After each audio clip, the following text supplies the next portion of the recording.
In this video, I'm going to attempt to tackle the subject of GDKP, gold buying, and other loot systems. This topic comes up as yesterday I made a video about the new GDKP workaround that a small group of players are doing, Black Lotus Exchange, where they bid in Black Lotuses instead of gold. Way back, Agrand was interviewed by the Comeback Kids, and this is what he had to say on that. A lot of people think they're very clever, and they're coming up with ways to try and bypass this, but I don't, you can call it whatever you want. You can call it Alliance Kill Points. You can call it Commodity DKP, Arcanite Bar DKP, or whatever. It is what it is, and you know what it is. I don't want to be super specific right here and give like a way for someone to spell out how to bypass rules. We're looking at more than just gold, and we have a lot of ways to look at this. Now, before I get into the pros and cons of the different loot systems, the folks of the guild War Boys, which is the guild who I found the stream of, which was doing the Black Lotus bidding for loot, they of course saw my video and they made this AI song about me, so we'll play that real quick. I thought it was kind of funny. All right, so they had a long intro. We'll hit play here. Let's see. You can see the lyrics there. Let's see what this is all about. War boys are the best. They're the best. War boys are better. Very proud of themselves, they are. The fuck out of here with that bullshit. Dwarf Lord is the better player. They recognize that I'm the better player. And Dwarf Lord knows what the best items are. Very true. And this is true. Dwarf Lord knows what the best items are. But all your views are falling off, and your EBT and SNAP benefits got taken away. Now you have to use War Boys for content just to get your next bowl of ramen. Now So they're saying that I need to use them for content to afford my next bowl of ramen, and that I'm on welfare or something. I had to look up what SNAP and all that is. Those are specific to the United States where I don't live. So it was a funny song. Parts of it are true, where it says Dwarf Lord's the better player, and I know what the best items are. But everything else, completely false. But I like the song. Anyways, as we were discussing before, for quite a few years now, there has been the debate for and against GDKP. And as a result, the same has been seen with other loot systems. The whole, oh, my loot system could beat up your loot system. As we know, during the phase 2 of Season of Discovery, that's when GDKP was first banned, and that ban was carried forward onto the anniversary servers.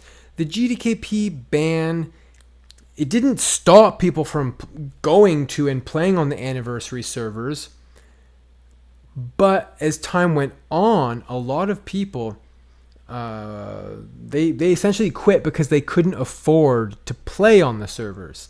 It was just too expensive, without GDKP being a good form of income. And so it was either, for a lot of people, buy gold or quit, and they chose to quit and go back to Classic Era. Now, to be clear, I enjoy GDKP. It's not the only type of raid loot system that I participate in, but I enjoy it, and I think it should be unbanned. But I also vehemently oppose gold buying,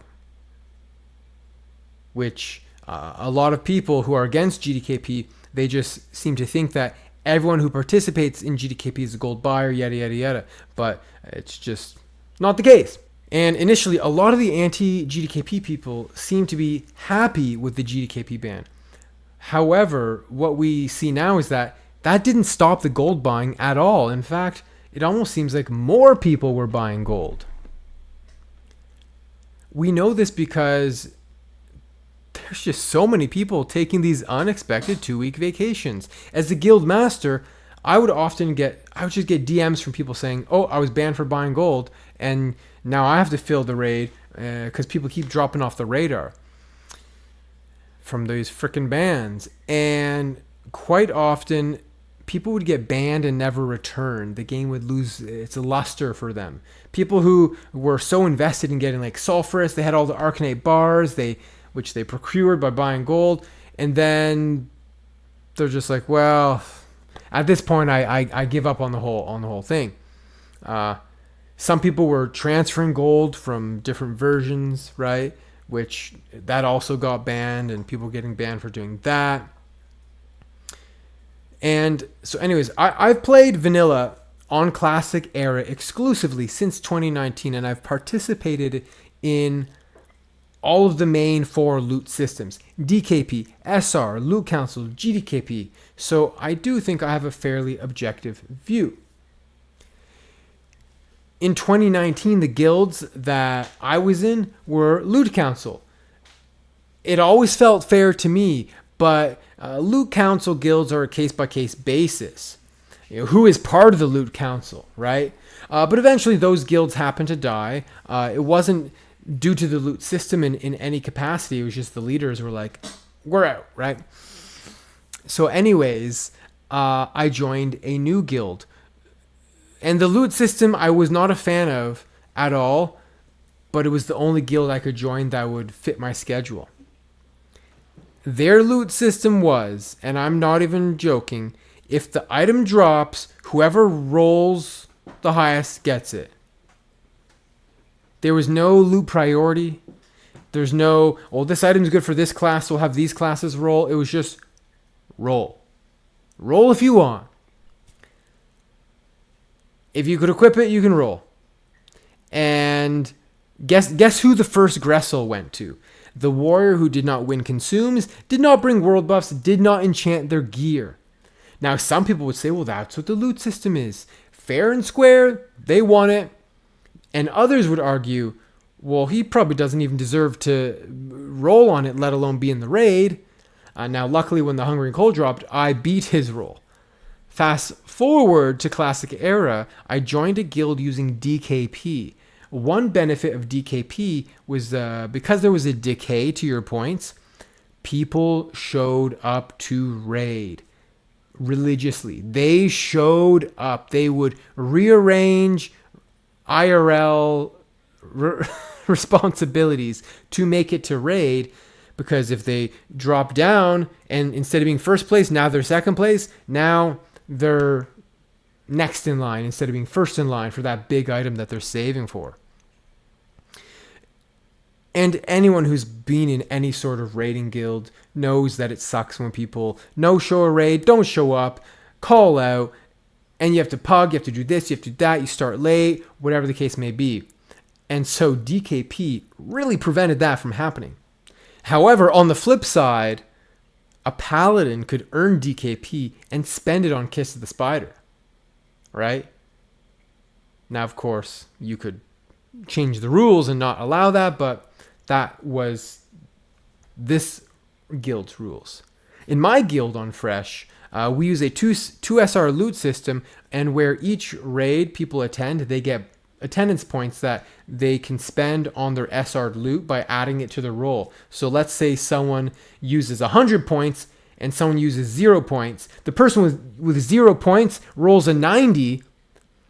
It's their first raid, but the person who's been there week in, week out, they've been wanting this item, they roll a 10, but they used 100 points. Well, they get the item because it rolled higher, right? So it promotes people to attend the raids, which I find that does help. Both systems I just described, they're kind of DKP in a way. But DKP, attendance good, but if you have to bring a pug, DKP's bad. And a lot of people these days pug, so that's why DKP is not used very often these days. If we bring a pug to my raid, we'll often just say, okay, we won't use points on this item. SR is a simple loot system for pugs. You have people SR it, you roll it out, and whoever wins gets it. The thing that people dislike about SR is that you could have some guy in greens win the best item against someone who's been SRing that item for weeks and weeks. It's the last item in the raid they need, and you got this guy, bottom of the damage meter, winning it on the first run. If it was DKP, that wouldn't happen, and it probably would not happen in a loot council raid, but in SR, these things can happen, right? You see, each loot system has a problem that is kind of solved by a different loot system. DKP is great until you have 39 people and you need a pug. SR is great until a Ret Pally in blues and greens wins the Onslaught Girdle. Loot Council is great until the Guildmaster gives Kiss the Spider to their Grey Parsing girlfriend, right? And so all of these things happen. You have the corrupt loot councils who just give all the items to themselves, and you have all the SR horror stories where the worst player wins the best loot. You know, they just have the lucky rolls, and yeah. But what if there was one loot system to rule them all? A loot system that, while not perfect, is enjoyed by the majority, and everyone gets something. Of course, I'm talking about GDKP. Unlike DKP, GDKP uses the in-game currency for bidding, not some guild spreadsheet. Therefore, it's pug friendly because everyone's got gold in their bag, right? That's the spreadsheet. Go to the pug SR raid and your item doesn't drop. Well, you wasted your time. Hopefully you had fun, but you spent your time, invested your time, consumes, and you got nothing out of it other than hopefully some enjoyment. But in GDKP, if nothing drops for you, not only does the gold that you're going to earn pay for your consumes, you'll get even more gold, and then you'll be able to save it and use it on that item when you want it. Now, of course, GDKP does have cons, right? Just like every loot system. Not everyone necessarily has an equal chance at loot, because if someone buys gold, they can probably just buy what they want. However, not all GDKPs have these big whales. Some guilds use GDKP as their internal loot system. It's a closed system. It's just the same 40 people, right? And so they're just kind of spreading their own gold around, and eventually things get really cheap. It's tough to get into those raids, but they do exist. I want you to be aware of that. Some people running raids on their mains or their alts, things are going super cheap. Like, I was raiding in a group of people, and things had a 500 gold minimum bid. I bought all the tier 3 I wanted for 500 gold a piece, whereas in other groups, one single tier 3 token could go for 10,000 gold or more. What I'm saying is we cannot paint GDKP all with the same brush. There's different types of GDKPs, if you will. Another issue with GDKP can be large host cuts, such as one guy taking 15%, then he's also the main tank taking 3, 4, 5%, who knows what. And like casinos, the house always wins. These days, if I host a GDKP, I'll take like a 1 to 4% host cut depending on the difficulty, right? You know, Molten Core versus Nax. I try to keep my host cuts low because I have every item in the game, and I'd rather just create a fun environment for people to just come in and hopefully have it just be like a fair way for people to get loot. And I'm not trying to extort people for gold. That's not the case for everyone though, because there are some GDKPs that are worth avoiding in my opinion. Like I said, there are GDKP admins who have like 4, 5, 6 or more warriors, and they run and tank GDKPs all day, every day of the week, and then they sell that gold. Like, I don't agree with that, right? There's gold seller GDKP admins. I'm not about that. There are also GDKPs who actively try to find whales and big buyers and just try to create the biggest pots, which is good for people who want to get paid, but not necessarily the greatest for people who want to buy stuff legitimately. So I just say whoever joins, and what happens. So yes, while GDKP does have a couple small cons, I think those things can be avoided by deciding which GDKP you're going to join, who are you going to raid with, and their benefits have to be considered. You see, with soft reserve, people do not necessarily want to attend those raids, not for long. My warrior on fresh, my shaman on fresh, I don't need molten core loot. I don't need Blackwing Larry loot, ZG loot, AQ20 loot, AQ40 loot. I simply don't need any of that loot. Maybe like 1 or 2 pieces, but I just run it with the guild. And if I don't get those pieces, I honestly don't care, right? So I have very little motivation to run those raids other than to help the people in my guilds. But if I was pugging, I would not run those raids. I would not join a pug of any of those raids. It's just not worth my time. But with GDKP, the biggest benefit is this replayability. I can take my full bis warrior who needs not a single item in the game, and I can join any of these raids, either join or host, and have fun playing my character, get something out of it. Gold, right? When you don't need loot, gold is your only motivator. I have 7 nearly full bis characters, and I geared them all up with a mix of soft reserve and GDKP. I've never bought gold, never needed to, and I can afford whatever I want. I can afford all the consumes. I can afford to buy stuff in GDKP or win them in soft reserve. But for years, I've had just this continued enjoyment of playing my characters on Era, playing in all these different raids. On the flip side, on Anniversary, people need to pay healers to literally join their raids. There's people who say, we'll pay you to join our Nax. We'll pay you. We need shamans. We need healers. We'll pay you to join the AQ20. Like, it's ridiculous. You can't get people to join raids. You have to pay them to join. And then the soft reserve also has all sorts of stipulations where if you use a flask, you'll get an SR. But there's some that say if you give me a flask or give me a Black Lotus, I'll give you an extra SR. Like, if you literally pay the guild master or the admin doing the raid, they'll give you an extra SR. So now you literally have soft reserve with like extra gold buying steps. In closing, GDKP, as we see, does have gold buyers at times, but it doesn't create gold buyers, or at least not any more than a banned GDKP server does, right? There are so many people who are just buying gold to afford their consumes.